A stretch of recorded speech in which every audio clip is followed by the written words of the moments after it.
matin à toutes et à tous. Nos excuses pour ce léger retard. Merci à vous de nous rejoindre pour cette édition du mardi 25 novembre. Au sommaire de l'actualité ce soir. Suspendu de ses fonctions par le Vatican en 2024, l'ancien père Noël Ato Nohotemore a fait face aujourd'hui à la justice. Des années de dons détournés et de recrutement suspect sur fond d'emprise spirituelle. Il est soupçonné d'abus de confiance et de détournement de fonds. Nous avons suivi le procès, c'est à la une de ce journal. C'est une avancée majeure pour les personnes à mobilité réduite. Le pays vient de finaliser son premier schéma d'accessibilité pour la zone urbaine et pour le réseau de transport en commun. Au programme, aménagement adapté aux arrêts de bus, acquisition de véhicules de transport dotés de rampes d'accès. Le nouveau schéma fixe la feuille de route jusqu'en 2035. Et puis elles ont créé la surprise lors du Orite Inui Competition. Elles, ce sont les danseuses étrangères qui se sont octroyées les plus hautes marches du podium cette année. Alors comment expliquer cette montée en puissance et faut-il s'en inquiéter? On voit cela à la fin de cette édition.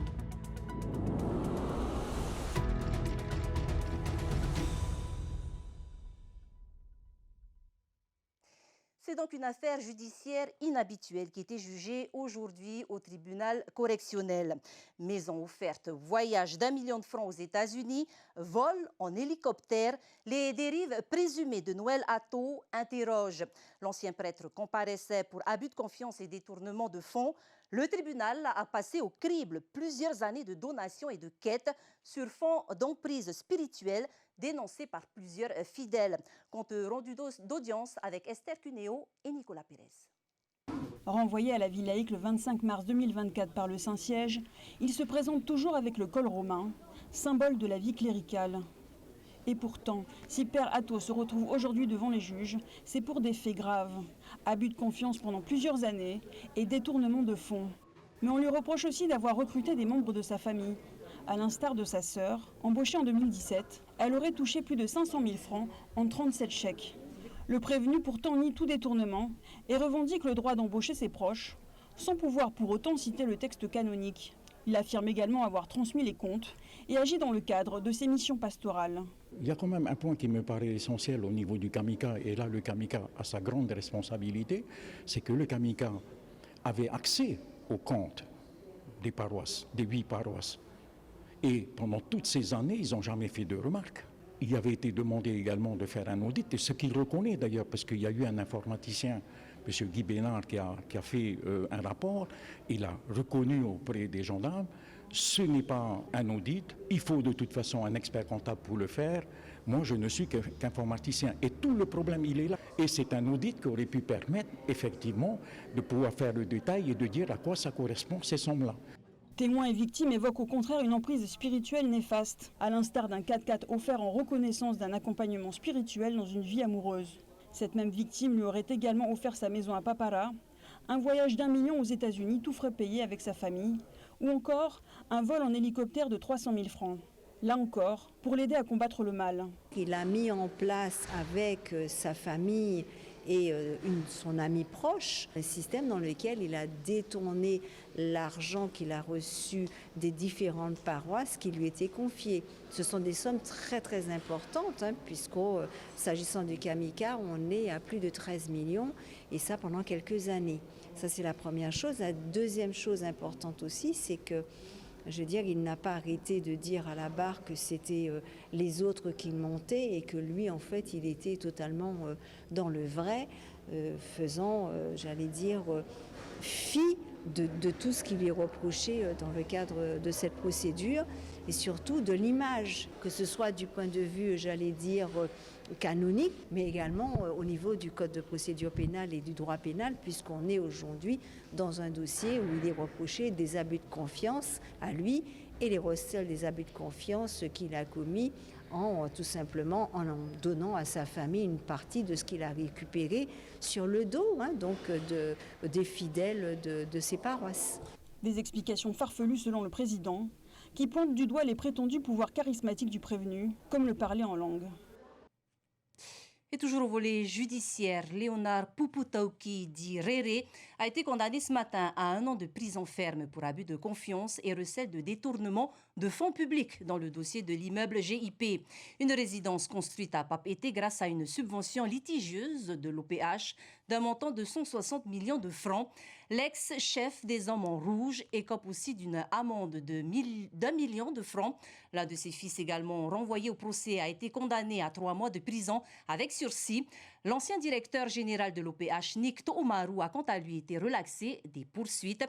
Retrouvez les détails de ces articles sur notre site TNTV News. Et je vous le disais en titre, le gouvernement vient de finaliser son premier schéma d'accessibilité pour la zone urbaine et pour le réseau de transport en commun. Objectif, faciliter les déplacements des personnes à mobilité réduite en centre-ville. Un document présenté ce matin et qui pose les bases des aménagements à venir, et ce, jusqu'en 2035. Voici les précisions avec Thomas Chabrol. À Tahiti, se déplacer relève encore trop souvent du parcours du combattant pour les personnes en situation de handicap. Une étude menée en 2024 dresse un constat clair. Obstacles persistants, équipements inadaptés, signalisation insuffisante. Pour les transports en commun, les arrêts de bus manquent par exemple de bandes podotactiles ou de signaux sonores. Seuls 25 bus sont dotés de ce type de rampe d'accès sur l'ensemble du réseau Tere Tahiti, soit 10% du parc. J'aurais beau faire des actions d'inclusion, si je n'ai pas de moyens de transport à proposer, ça ne vaut rien. Cette accessibilité du transport, aujourd'hui, à nous à mettre des actions concrètes et à dire à la population que désormais c'est possible. Avec 9 orientations et 12 actions prioritaires, le ministre de l'Équipement fixe la feuille de route jusqu'en 2035. Au programme, renforcement de la réglementation, formation des professionnels, meilleure information des usagers et surtout un réseau de transport public repensé pour être accessible à tous. 9 orientations et 12 actions pour mettre en place un service public dédié aux personnes à mobilité réduite pour les transporter de leur domicile jusqu'au lieu d'intérêt, mais également pour aménager des itinéraires, des parcours en fait, qui ont été identifiés à l'aide justement de nos consultations et qui sont souvent empruntés par les personnes à mobilité réduite au sein des zones urbaines de l'île de Tahiti notamment. 8 bus supplémentaires à plancher seront déployés sur le réseau urbain l'an prochain.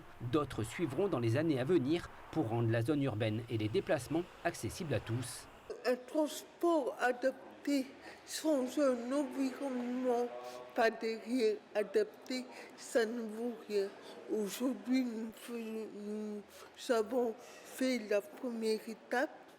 Des actions à venir vont effectivement ouvrir ces possibilités que sont d'accéder aux loisirs, accéder aux magasins, accéder aux services comme la CPS, la DSFE, le CEPI.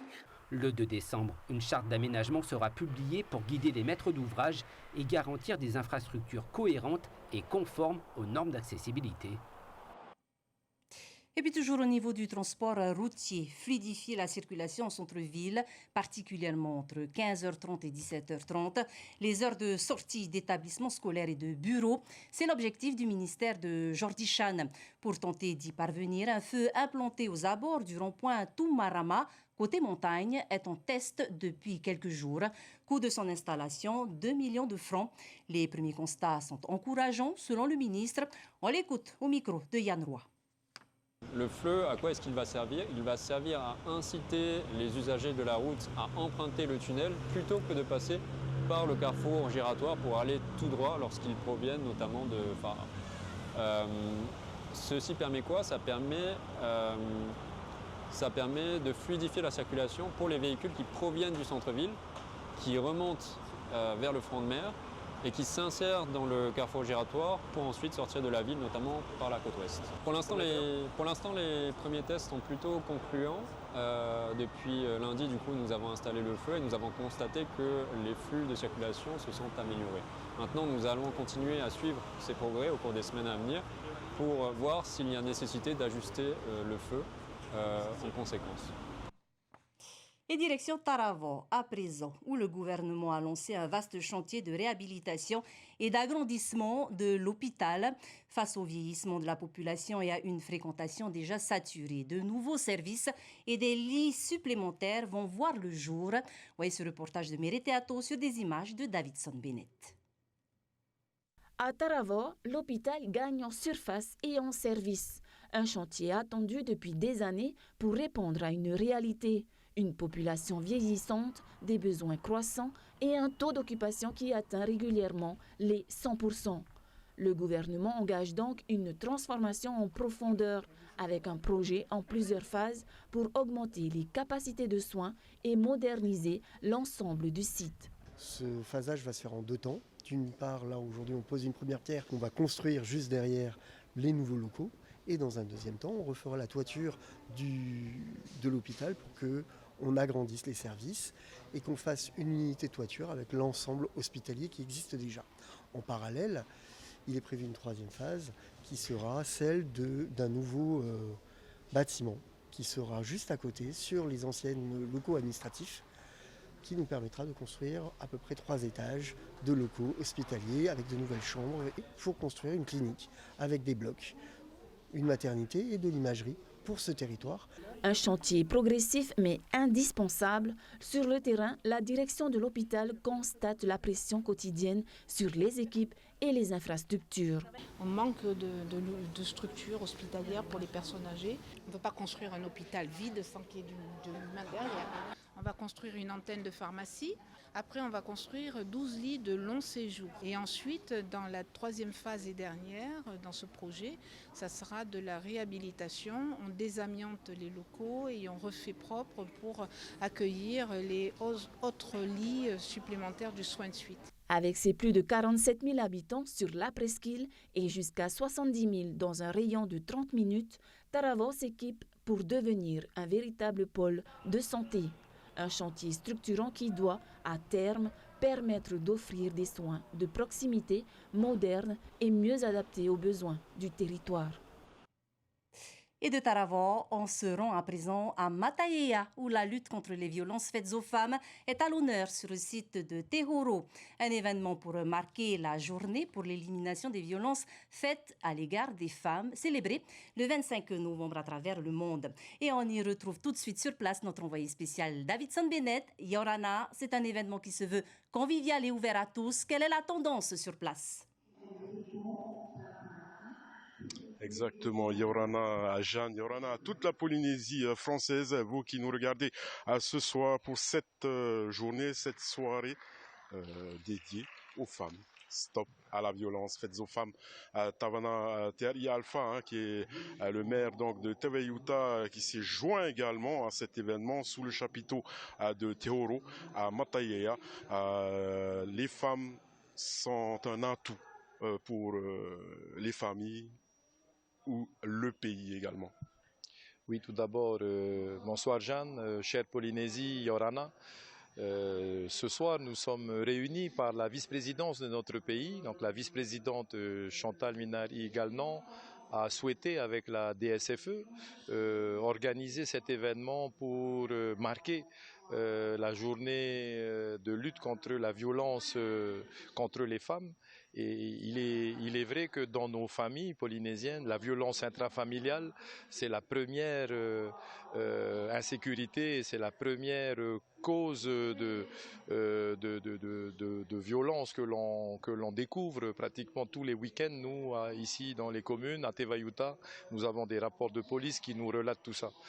Et donc il est important de rappeler à tous que nous sommes tous issus d'une maman. Nous avons tous une mère qui nous a mis au monde, nous avons tous une grand-mère et je ne conçois pas vivre en famille sans respecter celle qui m'a mis au monde et puis celle qui m'a élevé lorsque j'étais tout petit. Et donc je pense et nous pensons tous avec la conférence qui est donnée en ce moment qu'il faut refonder notre pays, notre société à travers les familles. refondée par l'éducation à la famille, l'éducation au respect de nos parents et au respect notamment de nos mamans, de nos mères, respect de nos sœurs, respect de nos filles, puisque ce monde est devenu vraiment trop violent par rapport à cette violence intrafamiliale. Justement, Tawana, qu'est-ce qu'on attend concrètement de cette soirée? Nous, on tient à remercier le pays et la DSFE pour nous avoir remobilisés sur le sujet, pas considérer la journée comme une simple journée de lutte contre les violences, mais refonder l'éducation de nos enfants à travers une cellule familiale solide. Nous avons dans notre commune une fédération des parents d'élèves et nous avons souhaité ouvrir cette école à la parentalité, réapprendre le rôle de chacun, remettre le respect entre les parents et les enfants les parents, et puis que chacun joue son rôle dans une cellule, même si elle est monoparentale, même si les familles vivent séparément aujourd'hui parce que c'est la vie, mais nous devons continuer de respecter le rôle du papa, le rôle de la maman pour éduquer nos enfants. Et les enfants doivent reconsidérer leur lien avec leurs parents, quels qu'ils soient sous le même foyer ou dans des foyers différents. Et c'est une urgence.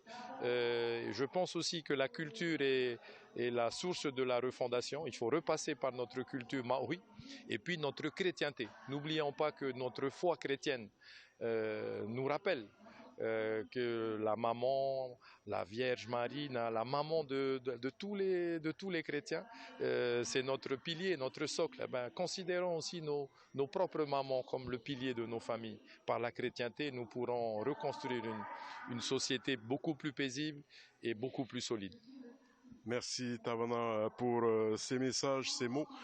Voilà, en tout cas, la soirée continue ici du côté de Thioro, sous ce chapiteau à Mataya, avec, comme vous pouvez le voir derrière nous, toutes ces femmes, tous ces hommes, parce qu'il y a aussi des hommes qui sont venus sur cette rencontre ce soir. Voilà ce que l'on pouvait dire donc ce soir depuis Thioro, Mataya, Tevayuta, Davidson Bennett pour Tetini Télévision. Merci beaucoup Davidson Bennett ainsi qu'à votre invité, le maire de Tevayuta, TRI Alpha, pour ces belles paroles et ces messages. On parle culture à présent. Elle a consacré des danseurs formés hors de nos territoires. La compétition Oritaiti Nui 2025 a vu monter sur les plus hautes marches du podium des artistes calédoniens, américains et japonais. Alors comment sont-ils parvenus à surpasser les danseurs locaux et quels enseignements doit-on en tirer? Élément de réponse au Conservatoire de Papeete qui accueille cette semaine un nouveau stage international autour du Oritaiti. Laure Philibert, Tauhiti, Tauniwa Moussan. Ils sont calédoniens, japonais ou américains et ils ont remporté les premières places du concours Oritaiti Nui 2025. Comment ces danseurs ont-ils acquis une telle maîtrise des danses locales? Confrontés régulièrement à ces élèves issus d'autres pays, les enseignants du conservatoire les observent, comme actuellement à l'occasion du 28e stage international organisé par l'établissement.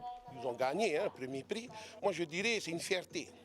Parce que voilà, tous ceux qui ont appris à ces élèves, aujourd'hui on voit le fruit de leur travail à l'extérieur, je dirais ça. Mais après, pour nos enfants qui n'ont pas pu, on va dire, qui ont pris deuxième, troisième place, ça va être une leçon, on va dire. Mais voilà, il faut travailler, il faut vivre sa culture tous les jours. Voilà, la différence, c'est une question de discipline. Ils sont là pour gagner.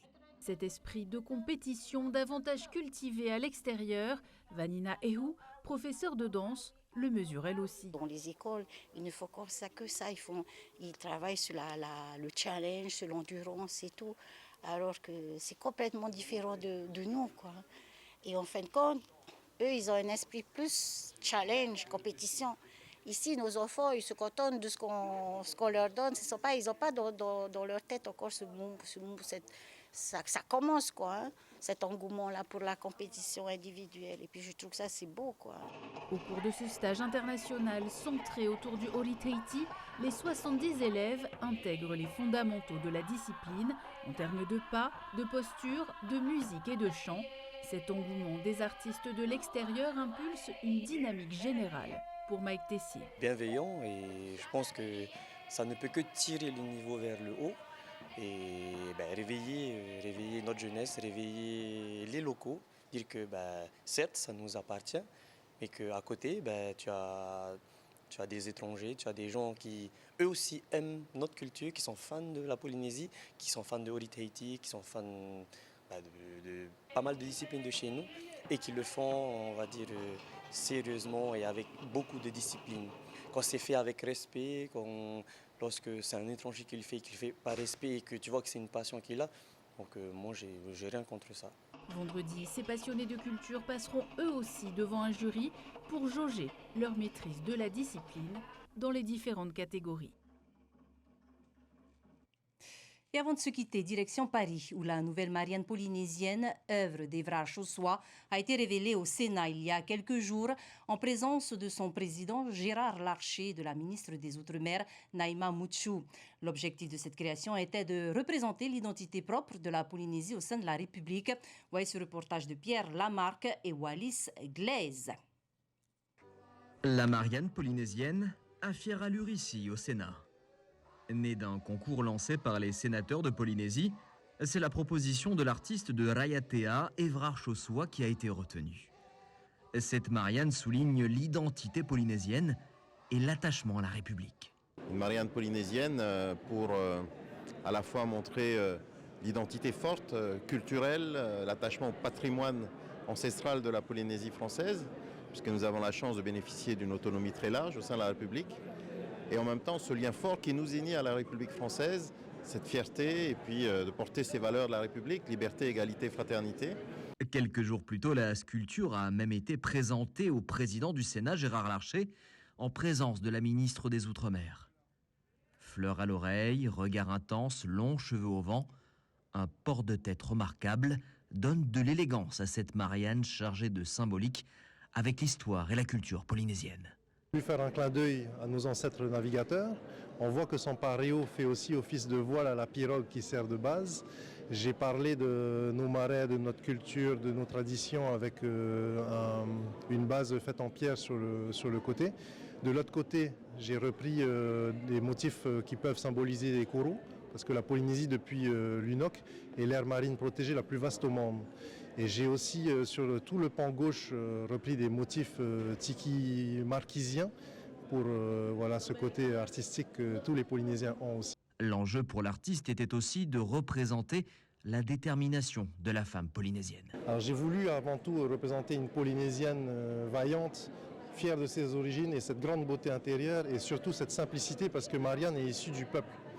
Et j'ai voulu qu'elle puisse ressembler à toutes les Polynésiennes, mais avec cette force de caractère qu'on sait qu'elles ont toutes. À noter que des élus polynésiens enthousiastes ont proposé à l'artiste de réaliser d'autres Mariannes pour les exposer dans les mairies du Fénois. Et c'est la fin de cette édition. Merci de l'avoir suivi. Au programme ce soir, 2 épisodes de votre série NCIS Los Angeles, suivi juste après de votre autre série Absentia. Excellente soirée sur Tétinu Télévision. À demain. La Marianne. Retrouvez ce journal en replay sur notre site internet et notre application mobile TNTV.